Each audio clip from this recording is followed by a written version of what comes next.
നേരം വെളുത്തിട്ടൊരു കാലപടയിലും കാണാനില്ല. ആർക്കെട്ടെങ്കിലും രണ്ടെണ്ണം കൊടുക്കണോന്ന് വെച്ച് കഴിഞ്ഞാൽ തന്നെ പൈസ കിട്ടണം. ചേട്ടോ നമസ്കാരം. ആരാ മനസ്സിലായില്ല?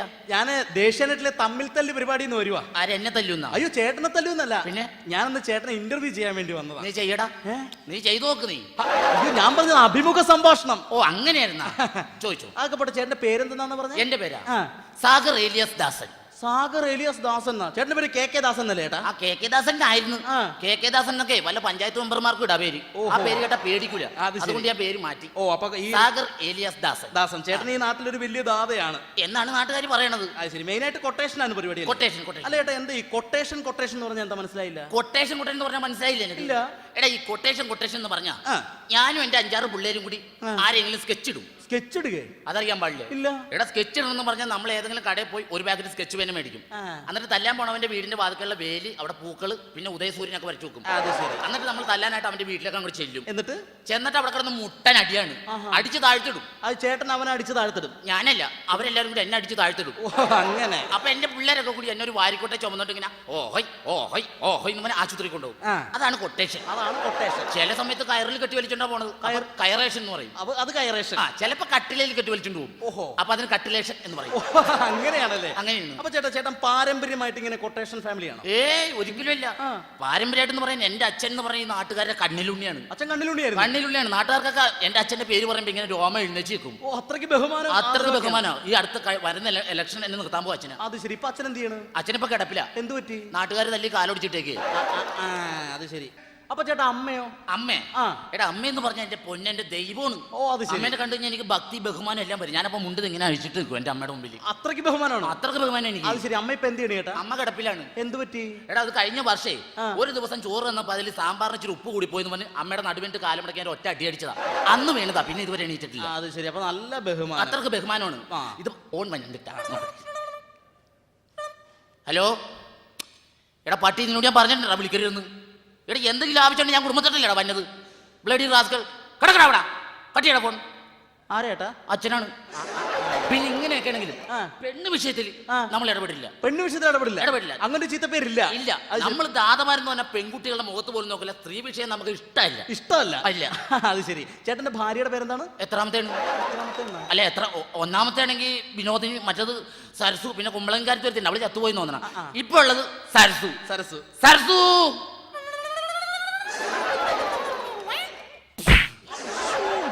പണിയായിട്ട് കാണിക്കുന്നത്. സ്വന്തം ഭാര്യനെ എടുത്ത് മർദ്ദിക്കാവോ? ഇങ്ങനെയൊക്കെ ചെയ്യാവോ ചേട്ടാ? എടാ വെള്ളം അടിച്ചു കഴിഞ്ഞാൽ എന്റെ ഒരു സ്റ്റൈൽ ഇതാ. രീതി ഇതാ. വെള്ളം അടിച്ചു കഴിയുമ്പോ ചേട്ടന്റെ രീതി ഇതാണ്. അതാണ്. അതൊക്കെ പോട്ടെ, ചേട്ടന്റെ മക്കളൊക്കെ എന്ത് ചെയ്യുന്നു? മക്കളെ ഞാൻ മാറ്റി നിർത്തിയേക്കാണ്. കാരണം എന്റെ ഈ ചോരപ്പാടുകളിലൂടെ മക്കൾ നടക്കാൻ പാടില്ല. അതുകൊണ്ട് മക്കളെ ഞാൻ ദൂരെ മാറ്റി പഠിപ്പിക്കും, എന്റെ മുഖം പോലും കാണാതെ. അതൊരു നല്ല സ്വഭാവമാണ്. മാറ്റി പഠിപ്പിക്കും. ഇപ്പൊ മക്കൾ ഇവിടെ ബോർഡിംഗിലാണോ? ബോർഡിംഗിലൊന്നും അല്ല. പിന്നെ ഗവൺമെന്റിന്റെ തന്നെ ഒരു സ്ഥാപനം. ഏത് സ്ഥാപനം? ദുർഗുണ പരിഹാര പാഠശാല. അവിടെയുണ്ട്. മൂത്തവന് 5ാമത്തെ വയസ്സിൽ കിട്ടിയ അഡ്മിഷൻ. അവൻ അപ്പുറത്തെ വീട്ടിലെ പെണ്ണുമുള്ള ചട്ടകത്തിനടിച്ചു. ഓ അങ്ങനെ. ഇളവനെ പെറ്റിട്ടാൻ അതിന്റെ ഉള്ളിലാ. ശരി. അതൊക്കെ പോട്ടെ ചേട്ടാ. ചേട്ടൻ എന്തെങ്കിലും മാനസാന്തരം വന്നിട്ടുണ്ടോ? മാനസാന്തരം? പിന്നെ ഈ ചോരക്കളത്തിലൂടെ നടപ്പ്, വെട്ടും കുത്തും കൊലപാതകവും കൊട്ടേഷനായിട്ട് എനിക്ക് മാനസാന്തരം ഉണ്ടായെന്ന. ഒരു 3 വർഷം മുമ്പ് എനിക്ക് മാനസാന്തരം ഉണ്ടായി. മാനസാന്തരം വന്നു. അങ്ങനെ മാനസാന്തരം വന്നിട്ട് ഞാൻ നേരെ ഗഡീസിന്റെ അടുത്ത് ചെന്നു. ഗഡീസാ? അല്ല പള്ളിയിൽ അച്ഛൻ്റെ അടുത്ത് ചെന്നു. ഓ പള്ളിയിൽ അച്ഛൻ. അവിടെ ചെന്നിട്ട് ഗഡീസിനോട് പറഞ്ഞു, ഐസേ നമുക്ക് ഇങ്ങനെ പോലെ സീനുണ്ട്, അപ്പൊ എന്തെങ്കിലും പൂതിയാക്കണം പറഞ്ഞാൽ നമുക്ക് അതൊന്ന് ബ്രിട്ടക്സ് ആക്കി തന്നെ എന്ന് പറഞ്ഞു. കുമ്പസാരിക്കാൻ വേണ്ടി പോയി. അതന്നെ. അത് ശരി. കാര്യങ്ങളൊക്കെ നമ്മളിങ്ങനെ ബ്രിട്ടക്സ് ചെയ്ത് പ്രശ്നം അവസാനം പറഞ്ഞു തീർന്നപ്പോഴല്ല ഐസ ചാടി അങ്ങ് എണീറ്റ്. എന്നിട്ട് ചാടി എന്നിട്ട് ലോഹം മടക്കുത്തിട്ട് പറയാം വെച്ച് പൊളിയന്ന്. പിന്നെ എനിക്ക് മാനസാന്തരം വന്നിട്ടില്ല.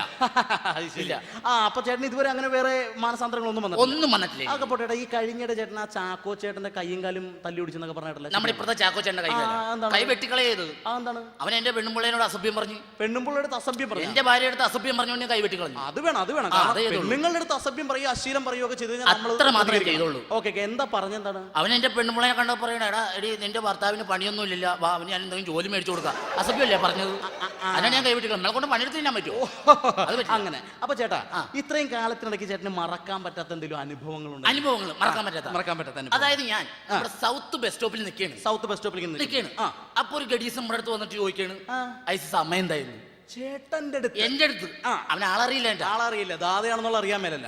ചേട്ടന്റെ അടുത്ത് വന്നിട്ട് സമയം എന്തായിരുന്നു? സമയം എന്തായിരുന്നു ചോദിച്ചു. നമ്മൾ വഴക്കിനും വക്കാണത്തിനും ഒന്നും നിന്നില്ല, അങ്ങോട്ട് മാറി.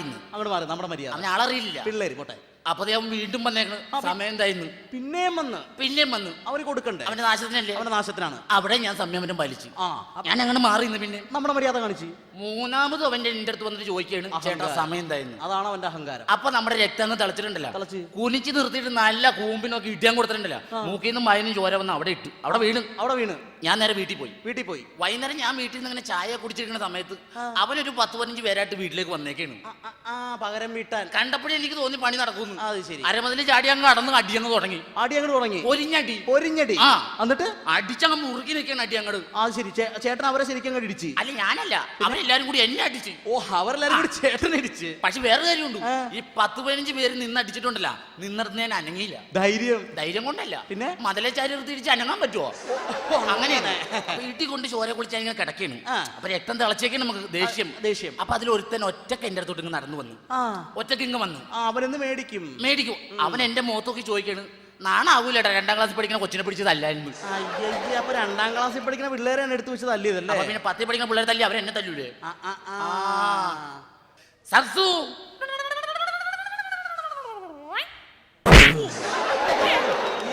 പണിയായിട്ടാ കാണിച്ചത്. സ്വന്തം ഭാര്യനെ ആരെങ്കിലും എത്ര വലിയ ഗുണ്ടയാണെന്ന് പറഞ്ഞാൽ ആരെങ്കിലും എടുത്ത് മർദ്ദിക്കോ? എടാ, വെള്ളം കുടിച്ച എന്റെ ഒരു സ്റ്റൈൽ ഇതാണ്, എന്റെ രീതി ഇതാ. വെള്ളം അടിച്ചു കഴിയുമ്പോൾ സ്റ്റൈൽ ഇതാണ്. അത് തന്നെ. അതൊക്കെ പോട്ടെ ചേട്ടാ. ചേട്ടൻ ഇങ്ങനെ നാട്ടുകാർക്ക് എന്തെങ്കിലും ഉപകാരങ്ങളൊക്കെ ചെയ്ത് ഇപ്പൊ അയലത്തെ വീട്ടിൽ കല്യാണമൊക്കെ നടന്നാൽ നമ്മൾ പോയി സഹായിക്കും. ഉണ്ടെന്നാ? എടാ, അയലോകത്ത് കല്യാണം വന്നാൽ ഞാൻ ചീറിപ്പാഞ്ഞ് നടന്ന് സഹായിക്കില്ലേ? അത് ശരി. തലേ ദിവസം രാത്രി ഞാൻ അവിടെ ചെല്ലും, എന്നിട്ട് സ്ക്വാഷ് കലക്കും. പിറ്റേ ദിവസം കല്യാണം കലക്കും. അതാണ് നമ്മുടെ രീതി. അത് ശരി. അപ്പൊ തല്ലൊരുപാട് കൊണ്ടിട്ടുണ്ട്? അങ്ങനെയൊന്നുമില്ല. കെ ദാസ് ഇതുവരെ തല്ലുകൊണ്ടിട്ടില്ല. ഇതുവരെ. അപ്പൊ ഇന്നലെ എളമക്കരയിൽ വെച്ചിട്ട് ആരാണ്ട് പിടിച്ച് ഇടിച്ച് കൂമ്പ് പാട്ടി? അങ്ങനെ ഒന്ന് അല്ലാതെ ഞാൻ തല്ലുകൊണ്ടിട്ടില്ല. കച്ചേരിപ്പടിയിൽ വെച്ചിട്ട് അങ്ങനെ രണ്ട് അല്ലാതെ ഇതുവരെ ഞാൻ തല്ലുകൊണ്ടിട്ടില്ല. പിന്നെ ചമ്പക്കര മാർക്കറ്റിൽ കിടന്നൊരു ചെറിയ വെട്ടും കുത്തും, അത് മൂന്ന്. പിന്നെ ഇതുവരെ നമ്മൾ തല്ലുകൊണ്ടിട്ടില്ല. ഇല്ല. പിന്നെ എടപ്പള്ളി ടോളിന്റെ അവിടെ വെച്ചൊരു പ്രശ്നം ഉണ്ടായിട്ട് ഇടികൊണ്ടതാ. അയ്യോ, അത് തന്നെ പട്ടി കടിച്ചതാണ്. പട്ടിക്ക് പോലും വേണ്ട, പട്ടി കടിച്ചതാണ്. അത് ശരി. പിന്നെ ഇപ്പുറത്തെ മാർക്കറ്റിൽ കിടന്ന പ്രശ്നം ഉണ്ടാക്കി പറഞ്ഞിട്ട് അത് ഓട്ടോറിക്ഷ ഇടിച്ചല്ലേ? അത് തർക്കിക്കണ്ട. 550 രൂപ ഉണ്ട്. 550 ഉറപ്പിച്ച് ഞാൻ കൊണ്ടിടിയല്ലേ? കുഴപ്പമില്ല. ഓക്കെ. നീ ചോദിക്കും. പിന്നെ ചേട്ടാ, ഇപ്പൊ നമ്മള് ചേട്ടൻ ഇതിനു മുമ്പ്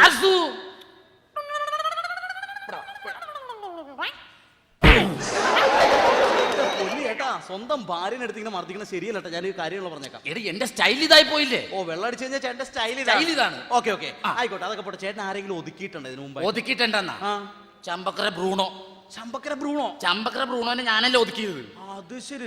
അവൻ എന്നെ കണ്ടു കഴിഞ്ഞാൽ മുറ്റ് ഭയങ്കര സീനാണ്. അവൻ എന്നെ കണ്ടു കഴിഞ്ഞാൽ അവസാനം മലത്തി കളഞ്ഞ് ഈച്ചാർത്ത് കിടന്ന്. അത് ശരി. ചമ്പക്കര ബ്രൂണോ എന്ന് വെച്ചാൽ അത്രയ്ക്ക് വലിയ കൊലയാളിയാണ്? കൊലയാളിയല്ല, പട്ടിയാണ്. സെക്കൻഡ് ഷോ കഴിഞ്ഞ് വീട്ടിൽ കയറാൻ പറ്റില്ല, ഭയങ്കര ശല്യോട്.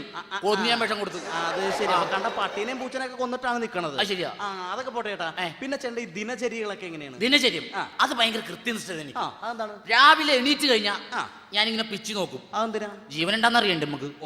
പണി ഇതാണല്ലോ. പിച്ച് നോക്കും. അതിനുശേഷം എഴുന്നേച്ചിട്ട് 2 കുച്ചി പുട്ടും 4 ഏത്തപ്പഴം ഒരു 12 മുട്ടയും കഴിക്കും. അത് ശരി. അപ്പൊ പല്ലൊന്നും തേക്കില്ലേ? എന്റെ മോണക്ക് കംപ്ലൈന്റ് ഉണ്ട്, അതുകൊണ്ട് പല്ലിയേക്കാൻ പാടില്ല. അതിനുശേഷം നല്ല സെറ്റപ്പിൽ ഡ്രസ്സൊക്കെ ചെയ്ത് കൊട്ടേഷന് പോയി നമ്മള്. അയ്യോ, അപ്പൊ കുളിയൊന്നും ഇല്ലേ? എടാ, എനിക്ക് വെള്ളം പേടിയാടാ. അത് ശരി. ചുമ്മാതല്ലേ ഇവിടെ ഒരു വാസന. അത് തന്നെ. സർസു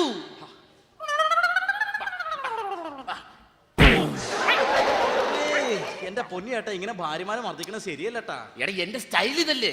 എന്റെ രീതി ഇതായി പോയി. ആയിക്കോട്ടെ. എന്റെ പൊന്നിയേട്ടാ, എന്ത് തോന്നിയ കാണിക്കണത്? എന്താണ് ഇങ്ങനെ മദ്യപിച്ചൊക്കെ നടക്കാൻ പാടണ്ട? എന്താ കാര്യം? എന്താണ് ചേട്ടൻ ഇങ്ങനെ പരസ്യമായിട്ടൊക്കെ ഇപ്പൊ പ്രത്യേകിച്ച് ഇപ്പൊ ടിവിയിലൊക്കെ ഷൂട്ട് ചെയ്യുന്ന ഒരു ഇന്റർവ്യൂ അതിന് വേണ്ടിട്ട് ഇങ്ങനെ മദ്യപിച്ചിരിക്കണം? മഹം ബോറാണ്ടതൊക്കെ. എന്ത് ബോറാണെന്നാണ് പറഞ്ഞത്? എന്ത് ബോറിങ്ങനെ മദ്യപിച്ച് ചേട്ടൻ ഇങ്ങനെ അടിച്ച് സൂചിച്ചൊക്കെ നടക്കാനല്ലേ? നീ കുടിക്കുവോ? എടാ, സുഖിച്ചാന്ന് മാത്രം പറയരുത് കുടിക്കണത്. എന്തെന്ന്? കുടിക്കണം സുഖിച്ചാന്ന് മാത്രം പറയരുത്. അടിച്ച് സൂചിച്ച് നടക്കാനല്ലേ ചേട്ടൻ ഇങ്ങനെ ജീവിതം അടിച്ച് സുഖിച്ച്? നീ ഇച്ചിരി അടിച്ചേ?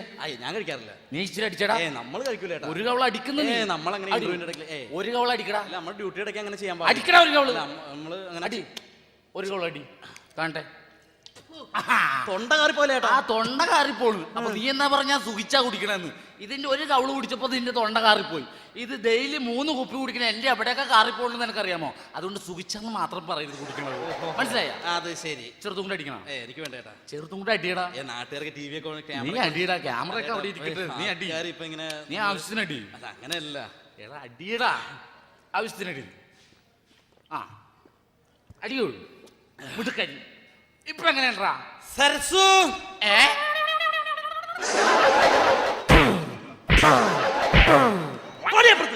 എന്താണ് ഇത്? വെള്ളം അടിച്ചു കഴിഞ്ഞാൽ എന്റെ ഒരു ശീലം ഇതാണ്.